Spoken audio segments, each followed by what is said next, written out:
Meninas, vou fazer uma pergunta para as duas. Aí cada uma me responde em um momento. O que vocês acham que mudou na forma de criar filhos do passado para hoje? Letícia, se você fizer, se você pegar, né, e fizer um panorama do que você via 25 anos atrás, você é psicólogo, como você vê hoje em dia, o que você acha que mudou de mais relevante? Acho que, sem dúvida, a internet, né? O acesso à tecnologia mudou muito. Então, se eu penso há 20 anos, a gente não tinha esse acesso tão né, colocado ali na casa, na mesa. Acho que a minha filha teve celular talvez com 12, 13, 14 anos. A gente estava até comentando um celular que ficou obsoleto para mim, eu entreguei para ela e fiquei com outro mais moderno. Acho que hoje isso seria algo impensável, né? Então, se eu posso colocar uma mudança, eu acho que a disponibilidade das redes sociais, o acesso às redes sociais era menor, e por ser menor, acho que os apelos, as influências eram também mais reduzidos ao espaço que ela circulava, a escola, os vizinhos, né? Ela ainda brincou na rua. Então, onde a gente morava, havia uma rua sem saída, ela brincava na rua. Então, acho que esses hábitos, talvez hoje estivessem talvez um pouco mais difíceis, né? Então, eu vejo essa como uma grande mudança. Se você tem ali uma rede de relacionamentos mais estreita, acaba que a influência também fica mais reduzida. Então, perfeito, vejo essa diferença. Uhum. Como é que você sente isso, Miriam? Me conta um pouquinho.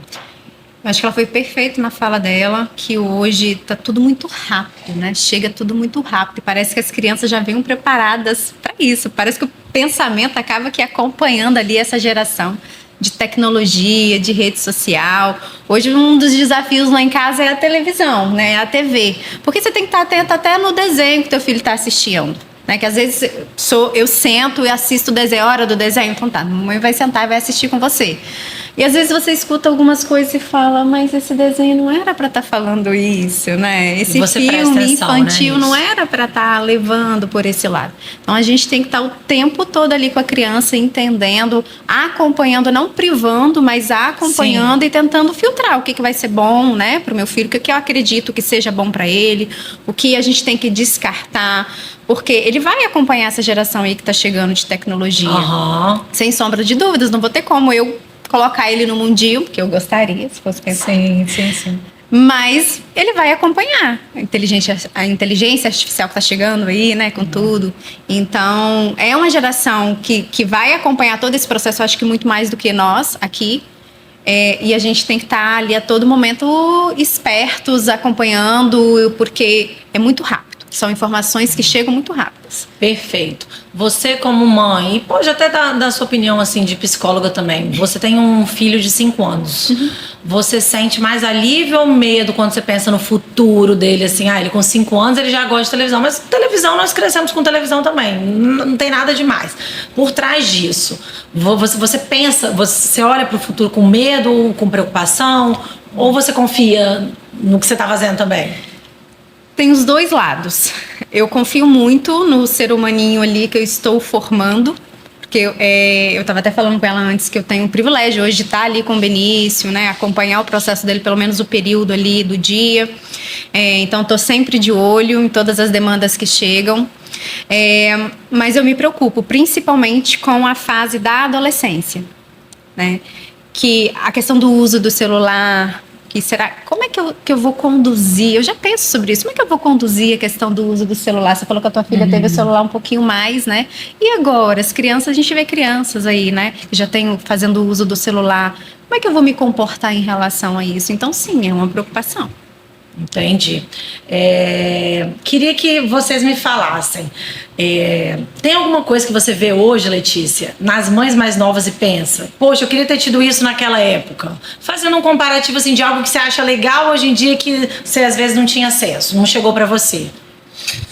Acho que as mães de hoje, né, de filhos pequenos, né, como ela está colocando, eu acho que elas têm mais informação. Tem mais acesso à informação, isso ajuda muito. Se fala mais sobre a maternidade, tanto que esse programa é sobre isso. Mas, por outro lado, eu fico com uma questão que é assim, o excesso de informação às vezes não é bom, né? Muito rápido. E aí, ao mesmo tempo que eu falo, poxa, que legal se eu tivesse acesso a todas essas coisas, eu também digo assim, ainda bem. Uma dualidade, ainda né? bem que eu não tive, porque eu acho que a culpa é muito maior, né? Então a gente carrega uma culpa sempre de estar faltando algo. Perfeito. Então, às vezes eu fico assim, eu fico com vontade de abraçar as mãezinhas de hoje e dizer assim, calma, não tá faltando, você tá dando tudo que você pode, né? Isso, nas condições que a gente tem. Nas condições que tem. Então, uma coisa que eu acho que eu gostaria de ter tido era esse acesso maior à informação. Mas, por outro lado, acho que você precisa escolher um caminho Filtrar. que tem a ver com seus princípios e valores e se jogar nele, assim, mesmo perfeito. que você não tenha a aceitação do coletivo, né? Perfeito. Teve um episódio que a gente gravou há pouco tempo que uma mãe até me inspirou na fala dela, falou exatamente isso. Que às vezes a gente tem que filtrar tudo que a gente lê, as pessoas que a gente segue na internet, pra gente também não entrar nesse limbo de se cobrar, de se comparar, porque hoje o mundo, a comparação tá aqui, né? Também, agora lembrando de outro episódio, teve uma advogada que disse, a família margarina que antigamente dormia, que a gente via na televisão, que brincava assim, a família margarina não existe. A gente via uma vez por dia, 2 na propaganda. Hoje em dia ela dorme e acorda com a gente, porque o celular, a comparação não é 2 vezes ao dia, é o tempo inteiro. Então isso deve mexer com a cabeça de alguma maneira, né? O excesso de informação mesmo, ele é bom, mas é uma faca de 2 gumes também. Então ele pode ser prejudicial. Eu também acredito nisso, compartilho da sua opinião. Ô Miriam, tem alguma coisa que você não abre mão na criação, que talvez que talvez a sua mãe ou mulheres da outra geração não considerassem tão importante, mas hoje em dia se fala, nossa, não abro mão? Presença. Eu não abro mão da presença. Eu acho que isso é uma coisa que a maioria das mães procuram muito estar presentes, principalmente no mundo de hoje. Mas eu procuro estar em cada detalhe ali do dia do Benício, de levá-lo para a escola e de ver o rostinho dele enquanto ele chega na escola, enquanto ele é recebido ali pelas pessoas que estão esperando ele, de visualizar o rostinho de quando ele está saindo ali da sala, né? E como é que o Benício tá, como é que vai ser a rotina da noite, dependendo do rostinho dele. Então, eu me preocupo muito com a presença que eu tenho na vida dele. Eu não tive muita presença.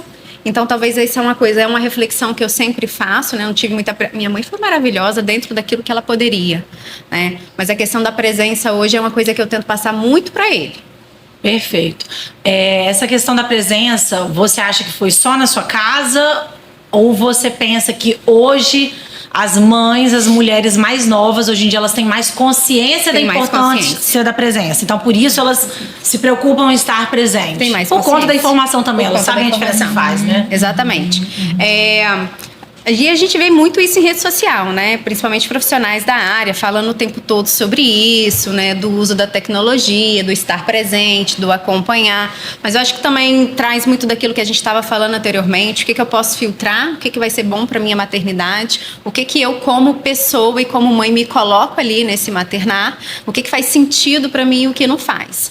Então, o estar presente é entendendo também que eu não posso colocar o meu filho numa bolha, não posso super protegê-lo demais, que eu tenho que deixar ele ir de uma certa maneira, mas eu estou ali sempre do ladinho dele. Perfeito. E aí é interessante você falar essa questão, né, de estar sempre do ladinho. Às vezes pode remeter até uma disponibilidade, né, estou ali 24 horas ao lado do meu filho, e não necessariamente a gente também está falando dessa questão da quantidade. É claro que eu não vou entrar nesse viés de tempo de qualidade, mas vejo também que às vezes no pouco tempo que resta, às vezes é pouco, porque hoje a gente tem um privilégio, estava falando sobre esse privilégio, né, de poder colocar nosso horário de trabalho com o horário do filho, mas tem a mãe que sai às 7 e chega às 7. E aí a presença também fala desse tempo que a gente tem e que a gente decide estar junto e estar presente, porque a rede social, né? E a rede social, ela não está só ali com a criança, né, os pais e as mães também têm na rede social esse lugar de descanso. Então eu chego em casa, eu quero botar minha perna para cima, eu quero ficar ali, né, olhando bem. E aí, se você tem um filho e você tem como premissa a presença, você vai abdicar desse tempo da rede social. Exatamente. Porque você é um modelo. Tem que ter essa consciência. Né? É interessante assim que o Benício está na fase do brincar. E o brincar, para ele, é no brincar que ele se sente amado, que ele se sente acolhido, que ele se sente visto ali como pessoa, né? Como ser humano. Amei essa fala. Gostei. E nem sempre a gente tem essa disponibilidade do brincar. O brincar Tem também preguiça, às vezes, é um desafio, Sim. né? Mas eu entendo que é nesse momento ali que eu também estou interagindo, porque existem momentos, às vezes eu posso estar ali sentada no chão da sala brincando com ele, e ao mesmo tempo não, lá preocupada na mensagem que eu tenho que enviar, Sim, no que eu tenho que perfeito. fazer depois. Sim. E uma fala que me chama muita atenção, que eu lembro que foi até uma amiga que falou pra mim, eu sempre lembro disso, ela fala: Miriam, se você sentar ali 15 minutos, brincar com a tua criança 15 minutos, tá maravilhoso, é o tempo que você tem ali com ele. Se você só tem 15 minutos, então esteja ali presente 15 minutos. Inteira, né? Inteira. Pois é, e nem é sabe? muito tempo, né? Ô Letícia, eu queria que você me contasse, quando sua filha era pequena, você tinha esse tempo, assim, de manhã, assim, a manhã inteira ou a tarde inteira, como que era? A gente estava falando sobre isso, assim, quando ela era pequena, eu era professora, eu dava aula. Então, como eu tinha essa questão, assim, de acompanhar os momentos dela, eu meio que colocava meu horário de trabalho, tinha essa flexibilidade ao horário que ela estudava. Então, se ela estudava à tarde, eu trabalhava à tarde, eu ficava de manhã com ela e vice-versa. Legal, Eu então você conseguia ter essa presença também. Eu sempre adaptava isso. E, de novo, né, a gente fazia muita coisa junto. E hoje, quando eu vejo a gente compartilhando a vida, né, eu falo com as meninas que eu tô vindo do futuro, né?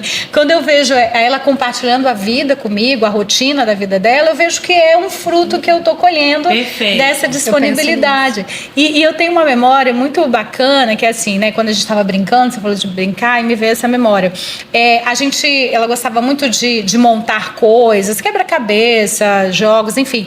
E aí, quando a gente terminava de montar, ela falava assim: vamos bagunçar tudo? Porque ela não queria ver o produto final, ela queria estar no processo, né? Estar com você, vamos bagunçar né? tudo. Então a gente levava, sei lá, X horas para montar um quebra-cabeça. Quando acabava, vamos bagunçar tudo pra gente começar de novo. Então eu acho isso muito bonito, assim, você poder ter uma memória de um processo em que você estava ali presente, né? E seu filho compartilhou da alegria de estar ali com você. E aí, quando eu olho para nossa vida hoje, uma vida de cumplicidade, de parceria, eu vejo que essa vida também são múltiplos fatores, né? Mas eu acho que também é o resultado desse tempo de qualidade que a gente passou junto. Você acredita que essa escolha sua, que na verdade não era uma cobrança da sociedade, não era uma consciência tão grande da presença igual a gente tem hoje em dia? Até porque na época você era professora, você nem era psicóloga ainda. Isso foi genuíno porque você queria estar presente? Era uma escolha mesmo? Sim. Porque você estava com vontade, não é porque se eu fizer isso, o futuro vai dar certo.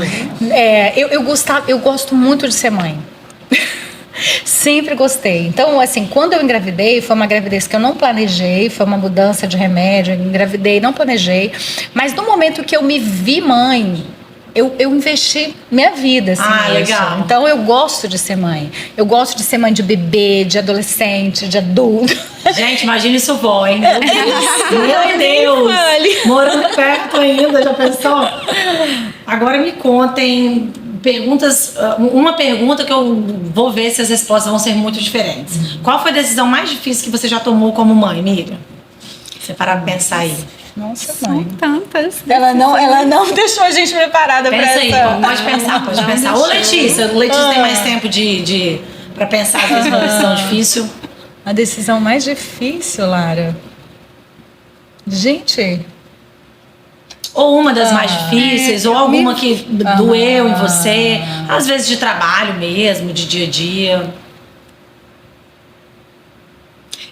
Para mim, assim, uma que veio aqui na memória foi a questão da escola, de buscar a escola. Então, eu busquei uma escola antes e que eu gostava, mas aí surgiu outras oportunidades. Então, essa mudança de escola foi uma coisa que impactou e que mexeu comigo, assim, um pouquinho. Será que eu estou fazendo bem para ele? Será que é isso que vai ser importante para ele? Ou é a minha escolha, né? Ou estou me vendo nessa posição? O que vai ser bom ali para o Benício ou não? Então, foi uma coisa que foi uma decisão difícil. Mas é porque antes ele ficava em casa e você resolveu colocar na escola? Ou porque... Exatamente. Entendi. Você achou que foi cedo? Como eu tenho essa disponibilidade, a questão da agenda, né? Eu fiquei pensando muito nisso. Será que realmente é o momento de fazer aí essa separação, né? Do meu cuidado e deixar outra pessoa cuidar dele? Por mais que a gente entende que isso é importante, que precisa ter contato com outras pessoas, mas é sempre aquela coisa de proteção mesmo, né? Eu quero proteger o meu pequeno. Aos poucos eu fui entendendo que isso também era um processo e faz parte do desenvolvimento uma hora dele. isso ia acontecer, Uma hora né? isso ia acontecer. É verdade. É interessante falar essa coisa de decisão difícil, né? Porque parece que a gente tem sempre que tomar uma decisão difícil, né? Quer para eles ou quer para nós. E aí, quando a Lara perguntou a mais difícil, eu acho que eu tive dificuldade na mais difícil, porque eu acho que são uma sequência muitas, de decisões difíceis, né? Por muitas. exemplo, parar de amamentar. Então, eu queria ter amamentado X tempo. E aí, quando você fala, gente, eu vou ter que parar, é uma decisão tão difícil. E aí você começa, né? Tirar de uma escola e botar na outra. Ai, que decisão difícil. Eu acho que essa deve ser difícil. Né? Aí cada etapa é uma decisão difícil. Por exemplo, quando a minha começou a trabalhar, e com 21, 22, houve uma proposta dela ter a possibilidade de morar no Rio. E para mim, uma decisão difícil foi apoiar ela nisso. Ai, Deus me livre, porque eu não queria. Então, é uma decisão difícil. Quando ela casou, foi uma decisão difícil para mim me manter no meu lugar. Porque por mim eu estava ali presente. Exatamente. Então é uma sequência de decisões difíceis que faz você avançar e amadurecer, né, na condição de mãe. Então não dá nem para mensurar. O que é mais difícil, né? Quando você tem uma trajetória maior. Se colocar no seu lugar na hora de dar liberdade, Perfeito, eu acho que é isso aí, né? Talvez seja a decisão difícil. Pra mim foi quando eu abdiquei de trabalhar de manhã pra ficar em casa. Eu achei isso muito difícil, porque eu tinha medo de me arrepender. E eu tava pensando assim, meu Deus, mas tá com a babá aqui de manhã direitinho, será que eu não coloco de novo outra? Na época ela pediu pra sair.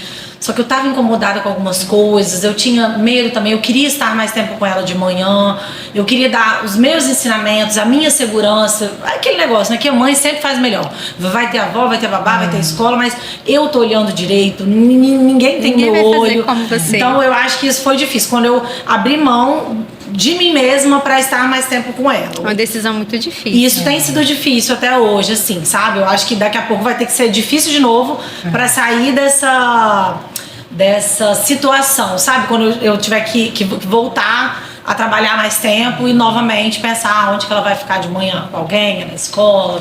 Mas que eu penso, Lara, assim, são difíceis as decisões, mas quando você tem assim um alinhamento dos seus princípios e valores, quando a sua decisão está alinhada com os seus princípios e valores, é uma dificuldade porque gera um desconforto, mas quando você toma, te dá paz.